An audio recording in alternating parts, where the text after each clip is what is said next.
Oh, yep.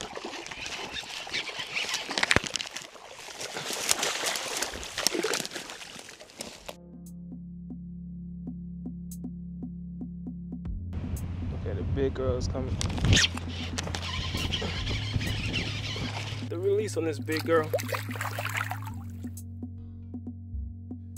Let's go, man.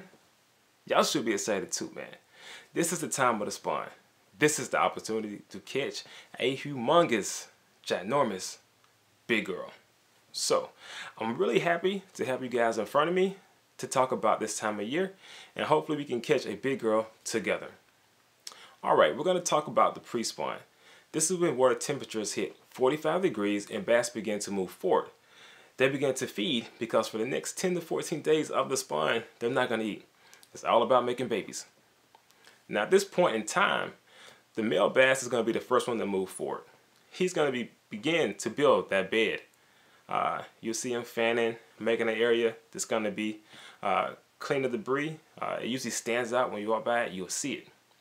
Now the thing you don't want to do is walk directly on top of that bed and look right down. The reason why is many times that big female bass is nearby. She's just swimming along, just watching him do his thing. And if she can see you, it's going to mess up your opportunity to catch her. So just step back and just fan cast that whole area, because like I said, it's a good chance she may be around. Now don't worry too much, guys, also, because this time of year you will have humongous swings in temperatures, and it will push the bass back sometime, but they will move forward again.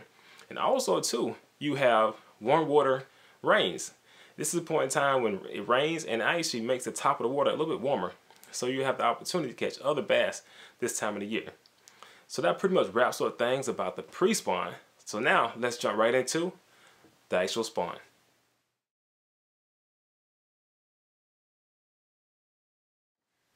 It's here.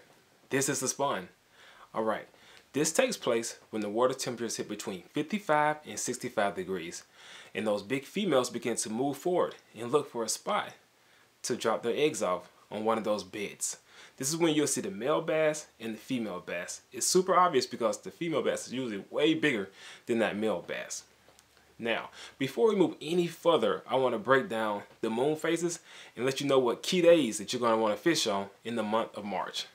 Let's get into it. So we have March 2018 and the moon phase is right in front of us. Now, it's key things to look for. First off, full moons are huge. That's when those bass are more likely to move forward and all those big spawners come up. The next is a new moon. Those are also key days too. Now, March 1st through March 4th are full moon.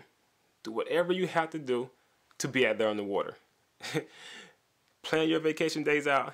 These are days that you want to be on the water once the temperature hits 55 to 65 degrees. Now, the next set of days is going to be March 17th and 18th. That's the new moon. Make sure you're on the water. Lastly, you're going to have March 30 through 31st. Those are also full moons. These are going to be the days that you're going to have your best shot at catching a humongous bass. So hopefully this helps you guys out. I feel like the moon is huge. Let me know, guys, if you think the moon plays an impact on bed fishing. So let's jump back into the video. Alright, hopefully that gave you guys some insight and details on when to target those fish. But before we get off of here, I want to talk about a couple more things. First off, areas to target. You want to look for laydowns, sunken trees, dock posts, anything in the water that they can have right up next to. High grass is another area you can target. Bluff walls. Those are going to be areas that hold fish where they feel comfortable at. Next, make sure to get you a pair of polarized sunglasses. This is huge. You actually can sit down in the water and you don't have to stand directly over that fish. I like to use Costa. I mean, you have Oakley. It's plenty of brands out there for you to pick from. Lastly, before we jump off here, I'm going to be doing a live stream on Thursday, February 22nd. Make sure to tune in. It's going to be at 8:30, and we're going to be talking about behavior of bedding fish. So, I hope you guys enjoy the video. We will see you soon in tight lines. I told you I was going to catch a big one. You been calling it. Oh, man. 8 pounds. I hope she's okay. That is a trophy. Yeah, she's fine. Work her back and forth. It's a 7.4, an 8-pounder in 2 weeks. Yeah. 2 weeks time. Doesn't get Is much she better than okay? that. Dang, I hope she's okay. Oh yeah. Oh yeah. Took off. Boom.